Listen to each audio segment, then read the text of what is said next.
rocket, it will take over command and control of the rocket. But the ALS will check, make sure there's no holds coming from the ground up until T-minus 2 seconds. Go for ALS. And we are go for ALS. The Space Launch System is now counting down to liftoff of Orion on its maiden voyage to the moon. Whoa. Snap. Launch team can no longer recycle the count. Solid suppressor water now flowing under the ML. It looks like the sun. Look how bad my resolution. And here we go. It just looks like the sun going. Hydrogen burn-off igniters initiated. 7, 6, 5. 4-stage engine start.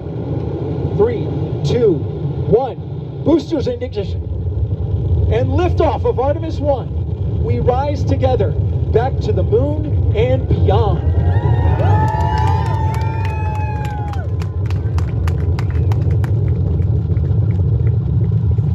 All 4 RS-25 engines on the core stage and 2 solid rocket boosters now propelling the vehicle at 128 miles per hour.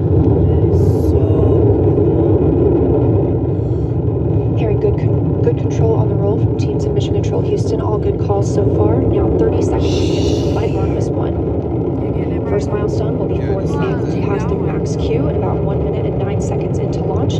This is the greatest period of atmospheric force on the rocket.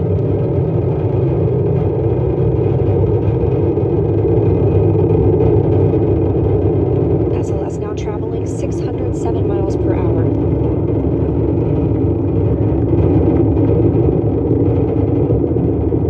You're looking at 8.8 million pounds of maximum thrust. Quiet here in the loops in Mission Control.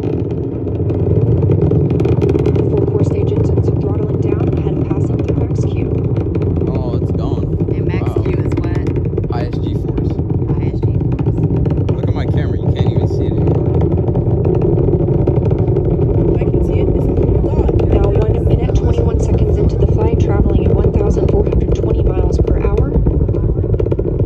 The 4 core stage engines are back at maximum thrust. The next major milestone will be for the solid rocket boosters to cut off and jettison at about 2 minutes and 11 seconds into the flight, so about 30 seconds from now. Again, quiet here in Mission Control Houston as teams continue monitoring the flight of Artemis 1. You can feel it now. We're now 16 miles downrange from the launch pad at Kennedy Space Center, traveling over 2,800 miles per hour. That's gone. Standing by for solid rocket booster jettison and shortly thereafter. Are they off? Wait. Hear it?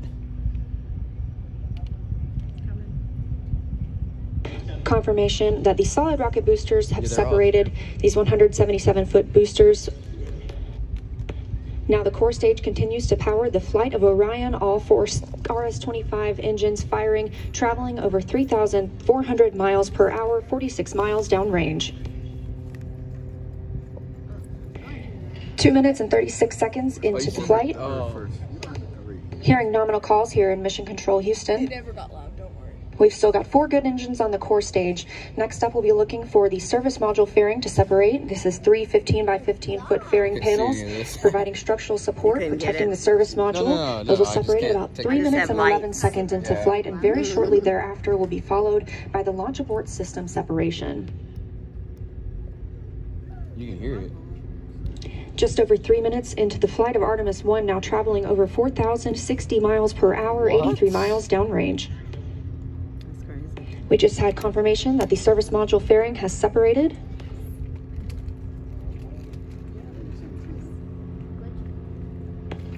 And that the launch abort system pyros have fired, separating those from Orion as well. For future crew members. That is gone.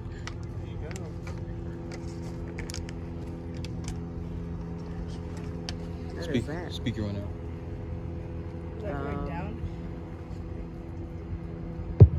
We just heard the call for 3 engine press, meaning if SLS were to lose an engine at this point in the mission, we could still achieve a nominal mission. We would just have an extended main engine cutoff time. However, we still have 4 good engines, all at maximum thrust right now, powering the first flight of Artemis at 5,200 miles per hour, 148 miles downrange.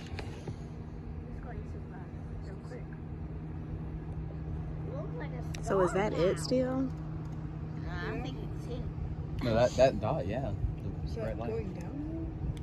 We're 4 minutes and 16 seconds into the flight of Artemis 1. See what? So far, Yeah. we've had a clean Remember, it's going ascent. 4,000 miles an hour. We saw those solid rocket boosters jettison